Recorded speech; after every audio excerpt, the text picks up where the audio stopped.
Welcome to book booster guys. Bihar SSC series का हमारा ये छठा वीडियो है। इससे पहले के वीडियोस के लिंक आपको डिस्क्रिप्शन में मिल जाएंगे। तो आइए शुरू करते हैं। आपके सामने प्रश्न दिख रहा है, गुरु गोविंद सिंह के बारे में पूछा जा रहा है। ऑप्शंस देखिए, सिखों के 10वें गुरु थे, दशम ग्रंथ के लेखक थे, खालसा पंथ के संस्थापक थे, इनमें से सभी। तो सही आंसर क्या हो जाएगा? ऑप्शन डी, इनमें से सभी। अब देखिए, गुरु गोविंद सिंह जो है ये सिखों के 10वें गुरु थे। पहले गुरु कौन से थे? अगर पहले गुरु की बात करें तो फर्स्ट गुरु थे इनके गुरु नानक। गुरु नानक। और ये 10वें और आखिरी गुरु थे, अंतिम। ठीक है। इनका जन्म कहां हुआ था? तो इनका जन्म हुआ था बिहार में, पटना में। पटना बिहार में। अगर ईस्वी की बात करें तो यह है 1666। इनका जन्म हुआ पटना बिहार 1666 में। गुरु गोविंद सिंह ने ही पाहुल प्रणाली की शुरुआत की थी। यह भी पूछा जाता है क्वेश्चन में, पाहुल प्रणाली की शुरुआत किसने की थी? तो वो गुरु गोविंद सिंह ही थे। इन्होंने जो खालसा पंथ की स्थापना की थी वो की थी 1699 में। अपनी मृत्यु के पूर्व जो है इन्होंने गद्दी को समाप्त कर दिया। मतलब गुरुवाणी को ही बाद में बोला गया कि यही गुरु का कार्य करेगा। गुरुवाणी को ही गुरु के रूप में स्थापित कर दिया। ठीक है, कि इनके बाद अब जो है कोई गुरु नहीं होंगे, गुरुवाणी ही इनके गुरु के रूप में कार्य करेंगे। इनकी जो हत्या हुई थी वो हुई थी नांदेड़ में। नांदेड़ में इनकी हत्या हुई थी 1708 में। एक पठान था गुल खां नाम का, गुल खां एक पठान था, इन्होंने ही इनकी वहां पे हत्या की थी। अगला है कि भारतीय सेना का पहला थल सेना अध्यक्ष कौन था? ऑप्शंस देखिए, जनरल के.एम. करियप्पा, जनरल महाराज Rajendra Singh ji, vice admiral RD. कटारी, इनमें से कोई नहीं। तो सही आंसर है ऑप्शन ए, जनरल के.एम. करियप्पा। ये ही भारतीय सेना के पहले थल सेनाध्यक्ष थे। के.एम. करियप्पा का पूरा नाम है कोडंडेरा मडप्पा करियप्पा। भारतीय थल सेना का गठन कब हुआ था? तो 1 अप्रैल 1895 को। यही है के.एम. करियप्पा। नेक्स्ट क्वेश्चन है, मिल्खा सिंह 1960 ओलंपिक में किस स्थान पर थे? ऑप्शंस देखिए, 400 मीटर में चौथा स्थान, 400 मीटर में दूसरा स्थान, 400 मीटर में तीसरा स्थान, 800 मीटर में 7वां स्थान। तो सही आंसर है ऑप्शन ए, 400 मीटर के रेस में चौथा स्थान हासिल किया था इन्होंने। जैसा कि हम जानते हैं, मिल्खा सिंह को किस नाम से जाना जाता है? उड़ता सिख या उड़न सिख। अगला प्रश्न बहुत ही महत्वपूर्ण है। पूछा जा रहा है, कथकली नृत्य शैली किस राज्य की है? ऑप्शंस है केरल, तमिलनाडु, कर्नाटक, आंध्र प्रदेश। तो सही आंसर आपका क्या हो जाएगा? सही आंसर है ऑप्शन ए, केरल। ये देख सकते हैं आप कथकली नृत्य करते हुए। देखिए, टोटल 8 जो है शास्त्रीय नृत्य हैं भारत में। 8 शास्त्रीय नृत्य हैं, उसमें से एक कथकली भी है। पहला अगर देखें तो पहला क्या है? भरतनाट्यम। भरतनाट्यम ये कहाँ का है? ये है तमिलनाडु का। दूसरा कथक, ये यूपी का है। तीसरा ये कथकली है। तीसरा ये कथकली देख लीजिए, ये कहाँ का है? तो केरल का। चौथा हो गया ओडिसी, नाम से ही पता चल रहा होगा, उड़ीसा का है। 5वां मणिपुरी, नाम से ही पता चल रहा होगा, मणिपुर का है। छठा हो गया कुचिपुड़ी, ये कहाँ का है? कुचिपुड़ी आंध्र प्रदेश का है, आंध्र प्रदेश। 7वां मोहिनीअट्टम, मोहिनीअट्टम ये भी केरल का ही है। और 8वां की बात करें तो यह सत्रिया। सत्रिया नृत्य ये जो है असम का है। तो ये 8 जो है टोटल शास्त्रीय नृत्य है, क्लासिकल डांसेस ऑफ इंडिया। इसको आप कंठस्थ कर लीजिए, एकदम दिमाग में बिठा लीजिए, एग्जाम में पूछा जाता है। कुछ अन्य डांस फॉर्म्स भी हैं, वो भी देख लीजिए। भरतनाट्यम तो हम देख चुके हैं, ये तमिलनाडु का है, ये शास्त्रीय नृत्य है। उसके अलावा कुमी, कोलट्टम, कवाड़ी, ये सब भी तमिलनाडु का है। उसके बाद यक्षगान, ये बहुत ज़्यादा इंपॉर्टेंट है, इसको ध्यान में रखिएगा, ये कर्नाटक का है। इसके अलावा कर्नाटक का कौन कौन सा है? करगा, सुग्गी, कुनिभा, लांबी, उट्टारी, ये सब कर्नाटक का है। और कुचिपुड़ी, कुचिपुड़ी तो हम देखे थे, आंध्र प्रदेश का है। उसके अलावा गोबी, धमाल, मथुरी, बकथम्मा, ये और बोनालू, ये भी आंध्र प्रदेश का है। इसमें से यक्षगान आप याद रखिएगा जरूर, ये सब भूल भी जाइएगा तो कोई दिक्कत नहीं। यक्षगान, बथुकम्मा और बोनालू, इन तीनों को याद रखिएगा। और बाद बाकी 8 तो है ही हमारा, उसको तो कंठस्थ रखना ही है। अगला प्रश्न, यूएनओ, यूनाइटेड नेशंस ऑर्गेनाइजेशन का मुख्यालय कहाँ स्थित है? ऑप्शंस, न्यूयॉर्क जो कि यूएसए में है, जेनेवा ये स्विट्जरलैंड में है, स्विट्जरलैंड, हेग नीदरलैंड्स, पेरिस ये तो फ्रांस में है। इनमें से कहां स्थित है? तो सही आंसर हो जाएगा ऑप्शन ए, न्यूयॉर्क। यूएनओ का मुख्यालय कहां है? न्यूयॉर्क में। और यूएनओ का गठन कब हुआ था? तो ये हुआ था 1945 में। यूएनओ की स्थापना जो हुई थी 24 अक्टूबर 1945 को हुई थी। और अभी 193 देश इसके सदस्य हैं। इसका मुख्यालय अमेरिका के न्यूयॉर्क में है और इसके अभी वर्तमान जो महासचिव हैं वो एंटोनियो गुटरेस हैं। चलिए बढ़ते हैं अगले प्रश्न की ओर।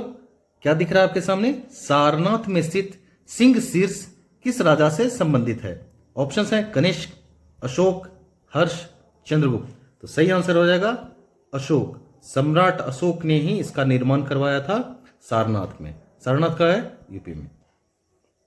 ये जो आप तस्वीर देख रहे हैं ये सारनाथ स्तंभ का शीर्ष भाग है। इसमें आपको क्या दिख रहा है? 1 2 3, चौथा शेर जो है वो पीछे की ओर पीठ सटाकर खड़े हुए हैं। टोटल कितने शेर हैं? 4 शेर। ठीक है। इसी स्तंभ को जो है राष्ट्रीय प्रतीक के रूप में अपनाया गया। ये शीर्ष भाग को, ये जो शीर्ष भाग है इसी को राष्ट्रीय प्रतीक के रूप में अपनाया गया है। और यहां जो ये दिख रहा होगा आपको अशोक चक्र, ये चक्र तिरंगा पे हमारा दिखता है। नेक्स्ट, भारत का पहला परमाणु रिएक्टर कौन था? ऑप्शंस देखिए, जेनिना, ध्रुव, अप्सरा, कामिनी। तो सही आंसर क्या है? ऑप्शन सी, अप्सरा। पहला परमाणु रिएक्टर भारत में 1956 में स्थापित किया गया था ब्रिटेन की मदद से। इसका नाम क्या रखा गया था? अप्सरा। यह जो है एशिया का सबसे पुराना परमाणु रिएक्टर है। यह तस्वीर में आप देख सकते हैं इसको। अगला प्रश्न, किस मौसम में वर्षा की अधिक आवश्यकता होती है, यानी फैट की ज्यादा आवश्यकता होती है? ऑप्शन देखिए, वर्षा, वसंत, शीत और ग्रीष्म। तो सही आंसर है ऑप्शन सी, शीत ऋतु में। नेक्स्ट, भारत यूएन का सदस्य किस वर्ष बना? यूनाइटेड नेशंस का। ऑप्शंस देखिए, 1945, 1947, 1959, 1960। तो सही आंसर है ऑप्शन ए, 1945। हम जानते हैं यूएन का गठन कब हुआ था? तो 24 अक्टूबर 1945 को। पिछले ही प्रश्न में देखा था हमने, मुख्यालय कहां है? तो न्यूयॉर्क में। अगला प्रश्न, राज्यसभा में नामांकित सदस्यों की संख्या कितनी है? यानी नामांकित मतलब क्या? मनोनीत। मनोनीत सदस्यों की संख्या कितनी है? ऑप्शन देखिए, 10, 11, 12 या 13। तो सही आंसर है ऑप्शन सी, 12। राष्ट्रपति द्वारा जो है इसको मनोनीत किया जाता है। कितने सदस्यों को मनोनीत किया जाता है? तो 12। वर्तमान में राज्यसभा में कितने सदस्य हैं? राज्यसभा में 245 सदस्य होते हैं, उसमें से 12 को मनोनीत किया जाता है। देखिए, राज्यसभा एक सदन के रूप में जो है इसका कभी विघटन नहीं होता है। विघटन नहीं होता सदन के रूप में, सदन के रूप में। लेकिन इसके सदस्यों का अगर कार्यकाल देखें तो सदस्य का जो है कार्यकाल 6 वर्ष का होता है। 6 वर्ष का। ठीक है। प्रत्येक जो है 2 साल में, 2 ईयर्स में 1/3 सदस्य जो है रिटायर हो जाते हैं। तो अगर आपसे पूछा जाए कि राज्यसभा का एक सदन के रूप में कार्यकाल कितने दिनों का होता है, तो यह विघटित नहीं होता है, लेकिन सदस्यों का कार्यकाल जो है 6 वर्ष का होता है और हर 2 साल में 1/3 सदस्य रिटायर हो जाते हैं। अगला प्रश्न है कि राज्यसभा की सदस्यता कितने वर्ष की होती है? ऑप्शन है 4 वर्ष, 5 वर्ष, 6 वर्ष, 7 वर्ष। पिछले प्रश्न में ही हमने डिस्कस किया था, तो सही आंसर है ऑप्शन सी, 6 वर्ष का। यहां क्या है, इसके सदस्यों का बात पूछा जा रहा है, सदस्य का पूछा जा रहा है, कितने दिनों का कार्यकाल होता है। राज्यसभा क्या है, ये स्थायी सदन है, स्थायी सदन है, ये विघटित नहीं होता है। अगला प्रश्न, खेल की जमीन जहां क्रिकेट खेला जाता है उसको कहते हैं मैदान, घास, पिच, स्टेडियम। आपने देखा होगा ये क्या कहलाता है, ये कहलाता है पिच, ऑप्शन सी। बहुत ही आसान सा प्रश्न था।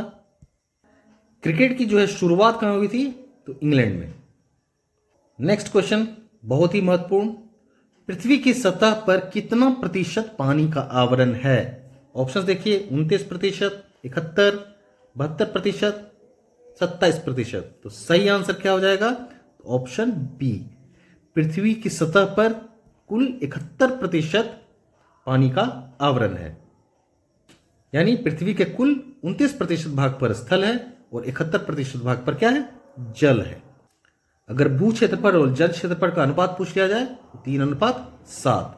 यानी पृथ्वी का जो उत्तरी गोलार्ध है, ये ऊपर क्या हो गया, ये उत्तरी गोलार्ध है, इधर दक्षिणी गोलार्ध है, साउथ, ठीक है। तो उत्तरी गोलार्ध का 61% जो है यहां पे जल का आवरण है, और दक्षिणी गोलार्ध में जो जमीन है वहां पे 81% क्षेत्रफल पर क्या है, जल है। इसी जल की उपस्थिति के कारण पृथ्वी को क्या कहा जाता है, नीला ग्रह, ब्लू प्लैनेट, ब्लू प्लैनेट कहा जाता है।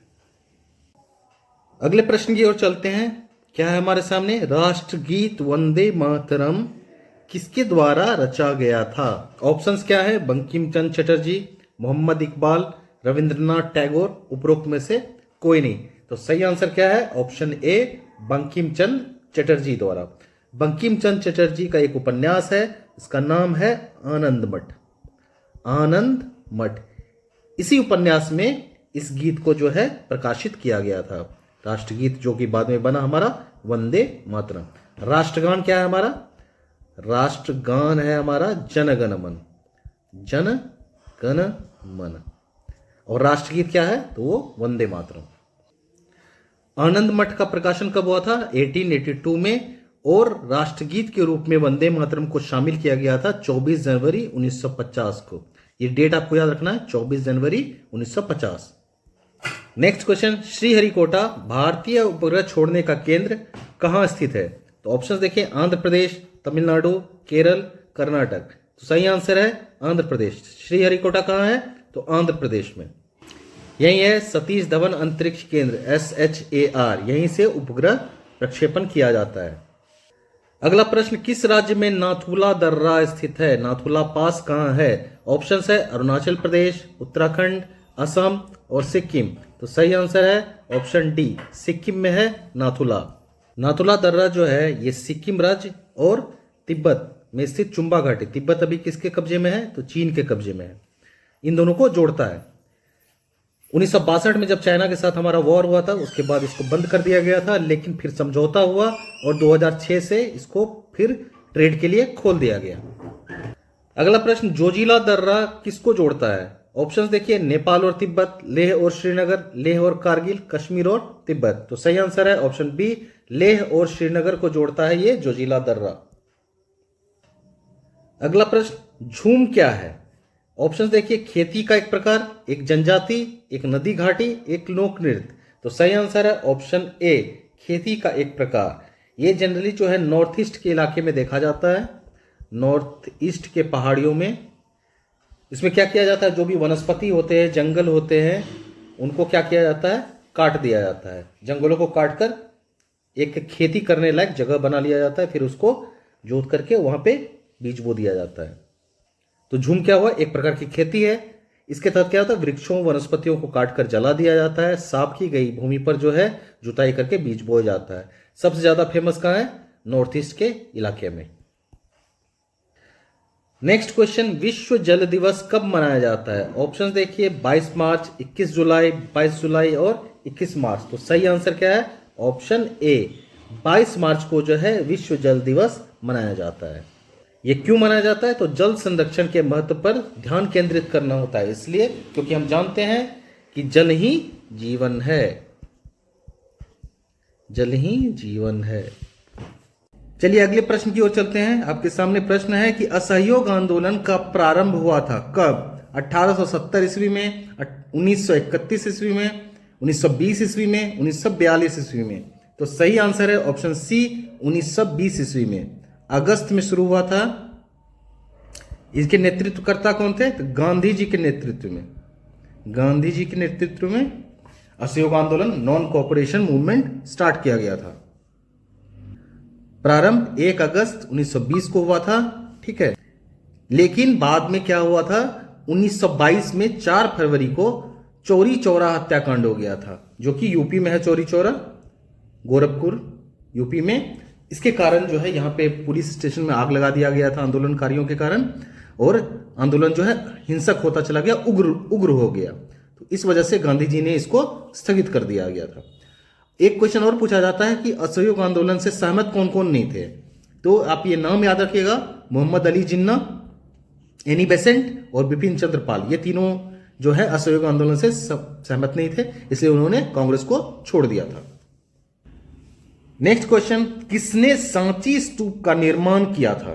ऑप्शंस देखिए, चंद्रगुप्त, महावीर, गौतम बुद्ध और अशोक। तो सही आंसर क्या है इसका? सही आंसर है ऑप्शन डी, अशोक। अशोक ने सांची स्तूप का निर्माण करवाया था। सांची स्तूप ये रहा। ये है कहां? तो ये मध्य प्रदेश में है, एमपी में। नेक्स्ट क्वेश्चन, मनुस्मृति किस विषय के साथ जुड़ा हुआ है? ऑप्शंस, अर्थशास्त्र, राजनीति, विधि या कला। तो सही आंसर है ऑप्शन सी, विधि। मनुस्मृति जो है विधि से जुड़ा हुआ है। मनुस्मृति को जो है मानव धर्मशास्त्र भी कहा जाता है। एक और प्रश्न पूछा जाता है कि मनुस्मृति की जो रचना हुई थी किस काल में हुई थी? तो आपको याद रखना, शुंग काल में। नेक्स्ट क्वेश्चन, निम्नलिखित में से कौन सा एक बौद्ध धर्म का संप्रदाय नहीं है? कौन सा इसमें नहीं पूछा जा रहा है? ऑप्शंस देखिए, महायान, दिगंबर, हीनयान, थेरवाद। तो सही आंसर क्या है? Option B, Digambar. ये जो है बौद्ध धर्म का संप्रदाय नहीं है। यह है जैन धर्म का। जैन धर्म में जो है एक होता है श्वेतांबर, एक होता है दिगंबर। दिगंबर, श्वेतांबर जो है ये श्वेत वस्त्र पहनते हैं, सफेद कपड़ा, सफेद वस्त्र धारण करते हैं। और दिगंबर जो है ये नग्न रहते हैं, नग्न अवस्था में रहते हैं। तो ये सब किसका है? जैन का। बाद बाकी ये सब बौद्ध धर्म का है। नेक्स्ट क्वेश्चन, अंतरराष्ट्रीय न्यायालय का मुख्यालय है कहां? Hague, London, New York, Washington. तो सही आंसर है ऑप्शन ए, हेग। हेग है कहां पे? तो ये नीदरलैंड में है, नीदरलैंड में। यहीं पे अंतरराष्ट्रीय न्यायालय का मुख्यालय है। नेक्स्ट है, कौन आयुर्वेद के जनक के रूप में जाना जाता है? आयुर्वेद का जनक। ऑप्शंस है आर्यभट्ट, चाणक्य, वरामिहिर और चरक। तो सही आंसर सबको मालूम होना चाहिए, यह है चरक, ऑप्शन डी। महर्षि चरक ने जो है चरक संहिता की रचना की थी। एक प्रश्न और पूछा जाता है कि चरक का संबंध जो है किस राजवंश से था? तो वो कुषाण काल से संबंधित थे। चलते हैं अगले प्रश्न की ओर, जो कि बहुत ही महत्वपूर्ण है, ध्यान दीजिएगा इसको। विश्व व्यापार संगठन यानी WTO, world trade organization, world trade organization को पहले कहा जाता था, यानी WTO को पहले क्या कहा जाता था? OIC, गेट, OCC, G77 क्या कहा जाता था? सही आंसर है ऑप्शन बी, गेट कहा जाता था। GATT, गेट कहा जाता था। गेट का फुल फॉर्म होता है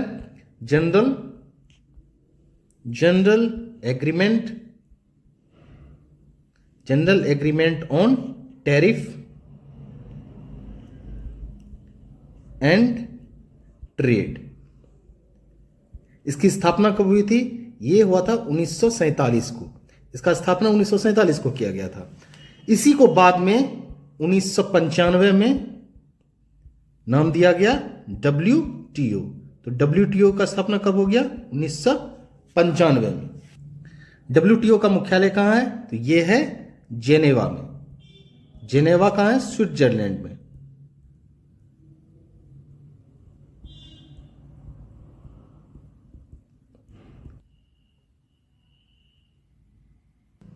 अगला प्रश्न, सोने की खान कर्नाटक के किस जिले में स्थित है? ऑप्शन देखिए, कोलार, बेल्लारी, मैसूर और तुमकुर। तो सही आंसर सबको मालूम होगा, सबने KGF मूवी देखा होगा।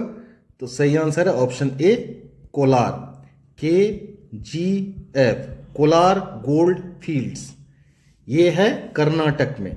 इसको बंद कर दिया गया था बाद में 2001 में। अगला प्रश्न है कि किस दिन भारत में राष्ट्रीय मतदाता दिवस के रूप में घोषित किया गया है? मतलब किस दिन को हम राष्ट्रीय मतदाता दिवस मनाते हैं? ऑप्शन देखिए, 5 जनवरी, 7 जनवरी, 20 जनवरी, 25 जनवरी। सही आंसर है ऑप्शन डी, 25 जनवरी। 25 जनवरी है हमारा राष्ट्रीय मतदाता दिवस। अगला प्रश्न है, हैली धूमकेतु, हैलीज कॉमेट जो है कितने वर्षों के अंतराल में एक बार दिखाई देता है? ऑप्शंस देखिए, 76 वर्षों में, 67 वर्षों में, 56 वर्षों में, 65 वर्षों में। तो सही आंसर क्या है? ऑप्शन ए, 76 वर्षों के बाद, 76 वर्षों के अंतराल में एक बार दिखाई देता है हैलीज कॉमेट। लास्ट टाइम हमें दिखा था कब? तो 1986 में ये दिखा था अंतिम बार। अब फ्यूचर में कब देखने का संभावना है? तो 76 वर्षों बाद, 76, 77, 75 कभी भी दिखाई दे सकता है। तो अप्रोक्स लिया जाता है 76 वर्षों बाद। तो अभी चांसेस हैं कि 2061 में ये हमें फिर से दिखेगा। अगला प्रश्न है, विश्व में अधिकतम वर्षा का स्थान है कौन सा? सबसे अधिक वर्षा किस स्थान पर होती है? ऑप्शन देखिए, चेरापूंजी, शिलोंग, दिसपुर, मासिनराम। तो सही आंसर क्या है? ऑप्शन डी, मासिनराम जो है सर्वाधिक वर्षा वाला स्थान है। ये है कहाँ? तो ये है मेघालय में। मेघालय में अवस्थित है। पहले ये जो खिताब है पहले चेरापूंजी के पास था, ये भी मेघालय में ही है, मेघालय में ये भी है।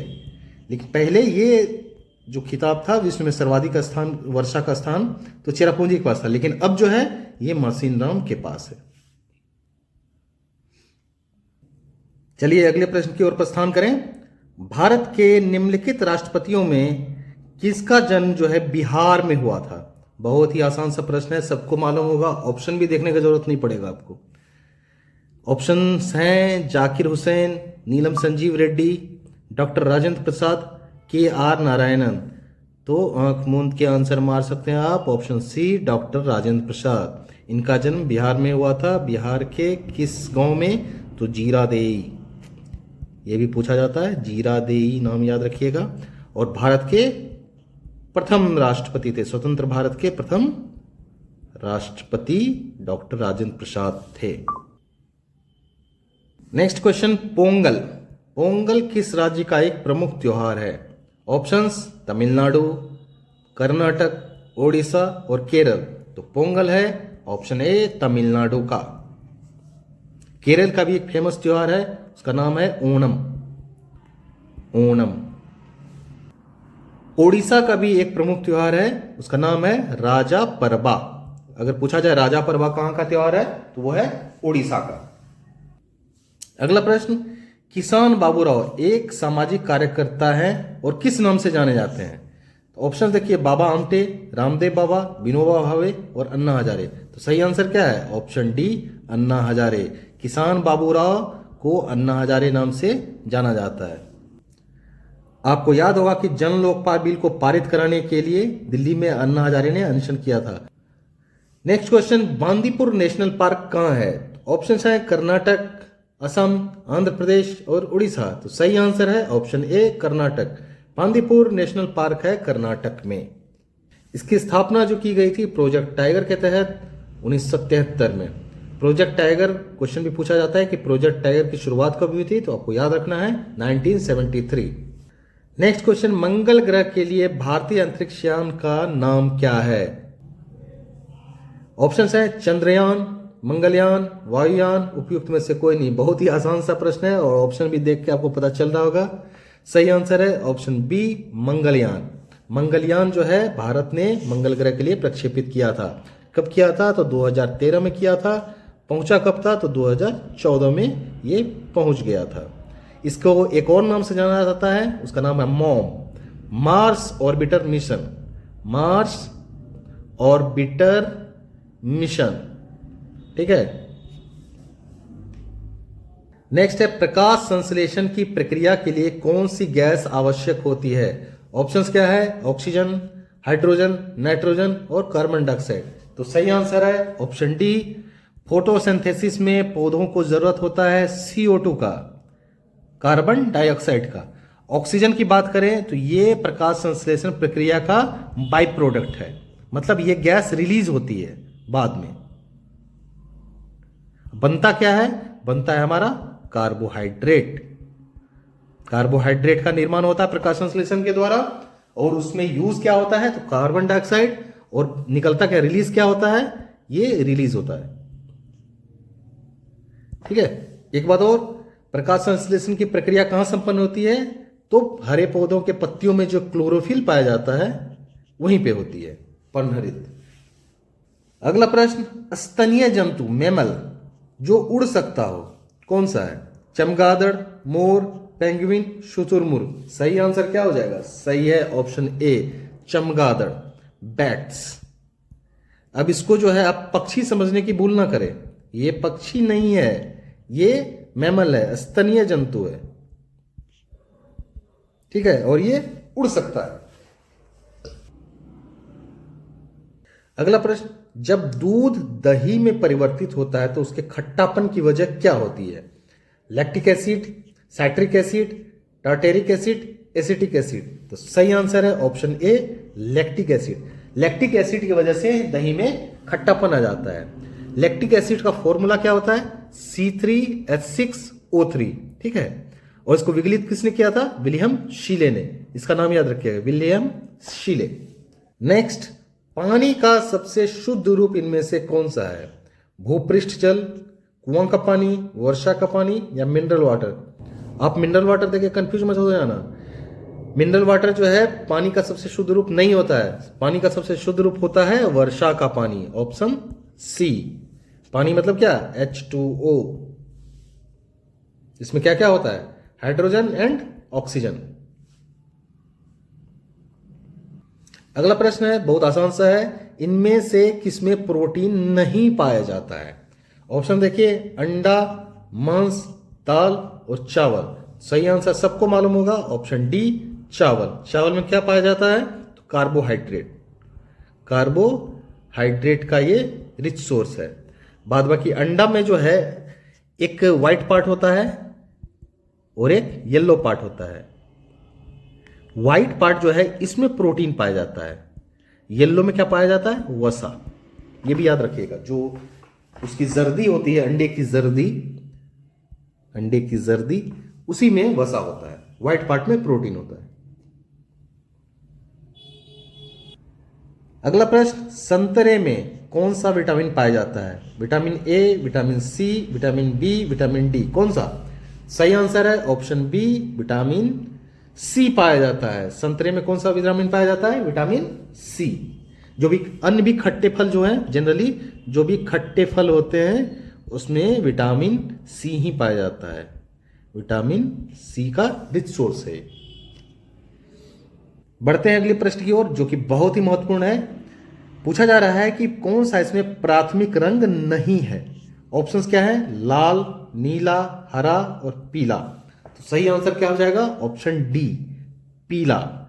ये जो है प्राथमिक रंग नहीं है। अब आप ये जो है ना, ये ट्रायंगल याद रखिएगा, आर, जी और बी। यहां मतलब क्या? रेड, ग्रीन और ब्लू। ये क्या है? ये है प्राथमिक रंग। क्या है? प्राथमिक रंग, प्राइमरी कलर्स वही। और पीला यानी येलो, मैजेंटा और सियान, ये तीनों जो है, ये तीनों हो गया द्वितीयक रंग।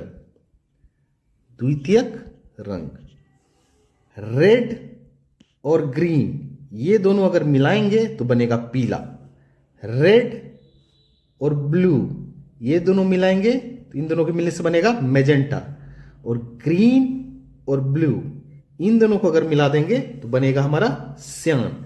तो जो दो प्राथमिक रंगों, यानी प्राथमिक रंग कौन है, ये तीनों हैं, जो दो प्राथमिक रंगों को मिलाने से एक नया रंग बनता है उसको बोलते हैं द्वितीयक रंग। ठीक है। नेक्स्ट क्वेश्चन, सीवी रमन को किस क्षेत्र में नोबेल प्राइज मिला था? ऑप्शंस हैं जीव विज्ञान, भौतिक विज्ञान, रसायन शास्त्र, गणित। सही आंसर है ऑप्शन बी, भौतिक विज्ञान। इसको 1930 ईस्वी में भौतिक विज्ञान के लिए जो है नोबेल प्राइज मिला था। किसको? सीवी रमन को।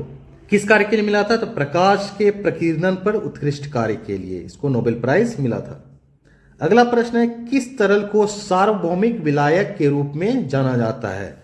ऑप्शंस क्या है? पेट्रोल, जल, अल्कोहल, तरल हाइड्रोजन। सही आंसर क्या है? सही होगा बी, जल को जो है सार्वभौमिक विलायक के नाम से जाना जाता है। कोई पदार्थ जो किसी अन्य पदार्थ को खुद में घोलने में सक्षम होता है उसको बोलते हैं विलायक, और जो जल होता है वो किसी और भी पदार्थ की तुलना में सबसे अधिक यौगिक को घोल सकता है, इसलिए इसको बोला जाता है सार्वभौमिक विलायक। नेक्स्ट है, पेंसिल में इनमें से किसका उपयोग होता है? Graphite, charcoal, silicon, phosphorus. सही आंसर हो जाएगा ग्रेफाइट, ऑप्शन ए। पेंसिल में ग्रेफाइट का यूज किया जाता है। ग्रेफाइट क्या है? कार्बन का एक अपरूप है, जैसे कार्बन का अपरूप और कौन सा है? हीरा। तो ग्रेफाइट भी कार्बन का एक अपरूप है। इसका एक और यूज होता है स्नेहक के रूप में, नाभिकीय रिएक्टरों में इसका प्रयोग किया जाता है। अगला प्रश्न बहुत ही महत्वपूर्ण है, बार बार एग्जाम्स में रिपीट होता है। नॉन स्टिकी खाना पकाने के बर्तनों के ऊपर किस पदार्थ का आवरण होता है? तो टेफ्लॉन, काला रंग, पीवीसी या पॉलीस्टीरीन। सही आंसर क्या हो जाएगा? Option A, Teflon.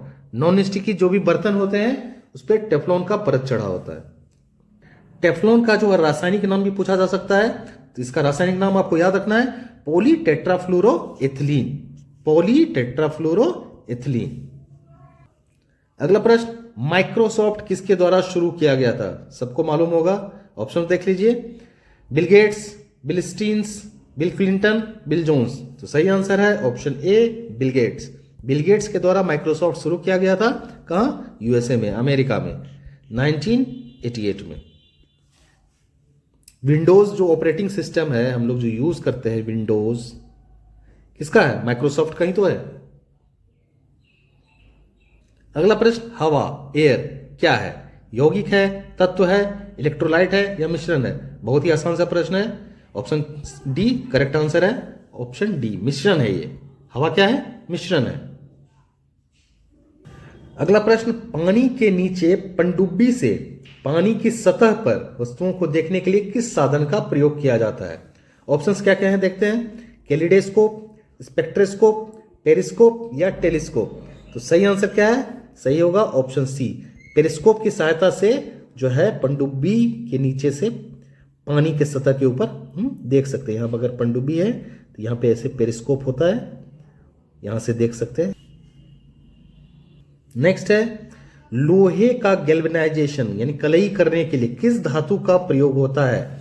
ऑप्शंस देखिए, एल्यूमिनियम, लेड, तांबा, जिंक यानी जस्ता। सही आंसर है, गैल्वेनाइजेशन में, आयरन के गैल्वेनाइजेशन में प्रयोग होता है जिंक का, जस्ता का। अब आपके सामने प्रश्न क्या है, भारत का पहला उपग्रह इनमें से किसके नाम पर रखा गया है? ऑप्शंस देखिए, आर्यभट्ट, भास्कर 1, भास्कर 2 या अल्बर्ट आइंस्टाइन। तो सही आंसर है ऑप्शन ए, आर्यभट्ट। आर्यभट्ट के नाम पे भारत ने अपना पहला उपग्रह लॉन्च किया था। ये कब किया गया था? तो 1975 में, रूस के सहयोग से। ठीक है। भारत की अंतरिक्ष एजेंसी का क्या नाम है? भारत की अंतरिक्ष एजेंसी का नाम है इसरो। और वहीं आपसे मैं पूछ लूं कि रूस की स्पेस एजेंसी का क्या नाम है? तो वह है कॉसमॉस। ये भी याद रखिएगा, कभी एग्जाम में पूछा जा सकता है।